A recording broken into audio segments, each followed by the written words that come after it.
Bom galera, beleza? Roberto Costa aqui, Departamento Técnico da Shimano falando. Tô aqui para falar para vocês um pouquinho sobre algumas dúvidas e mitos aí a respeito de freio a disco, tá? Principalmente a galera que reclama aí, vem falando que o freio tá fazendo barulho. Então falar um pouquinho o que você pode, o que você não pode fazer e o que causa esse tipo de problema, tá?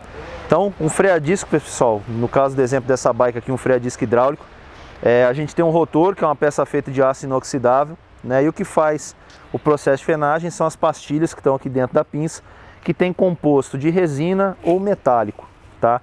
Geralmente o que ocasiona barulho é quando essas pastilhas elas acabam sendo contaminadas por algum tipo de óleo, tá? A limpeza que pode ser feita nesse caso, pessoal, é somente da superfície do disco, certo? Da superfície de aço inox. A gente deve fazer a limpeza com álcool, tá? O mais puro possível, de maior graduação possível. Geralmente a gente indica a utilização de álcool isopropílico, tá? Para fazer a limpeza. Essa contaminação ela é devida normalmente por óleo, tá? E pode ser durante o processo de manutenção, por um descuido aí você acaba tocando na superfície do composto da pastilha, certo? Ou até mesmo durante a pedalada, você passa num lugar que está sujo de óleo, acaba respingando aqui dentro, tá? A água, o barro, a chuva, ela pode ocasionar o barulho, mas o barulho vai ser temporário, tá? Dependendo muito do composto da pastilha. A pastilha, quando ela é de resina, ela tende a fazer muito menos barulho, porque ela é um composto muito mais macio, certo? Só que em condições molhadas ela também perde muito potência de frenagem. Se a pastilha é de composto metálico, ela tem muito mais potência, mesmo em condições molhadas, ela não perde potência de frenagem, só que ela faz muito mais barulho, porque a gente acaba tendo uma situação de contato de ferro com ferro, certo?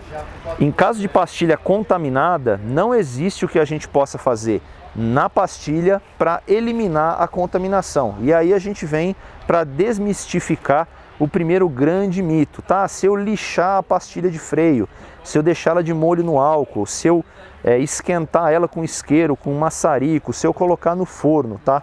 Isso não elimina a contaminação da pastilha de freio. A gente pode eliminar do disco e devemos substituir a pastilha.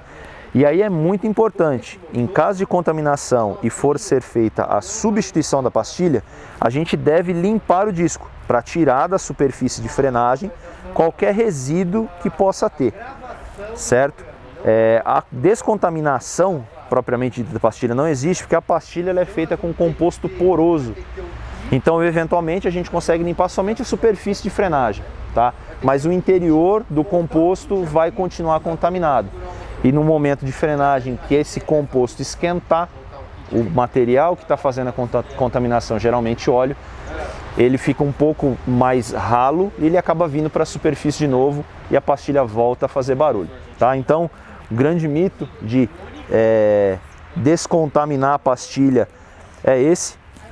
E para garantir a segurança do usuário de um item de extrema importância como o freio, a gente não pode brincar. Então é muito importante manter a pastilha sempre limpa, tá? Descontaminada, em caso de contaminação ser feita a substituição e prestar atenção sempre na espessura do disco para que seja feita a substituição no momento correto e da pastilha. Nesse caso você pode procurar uma oficina especializada para poder adquirir as peças novas e eles também vão poder te indicar qual é a medida mínima aí para trabalho das peças.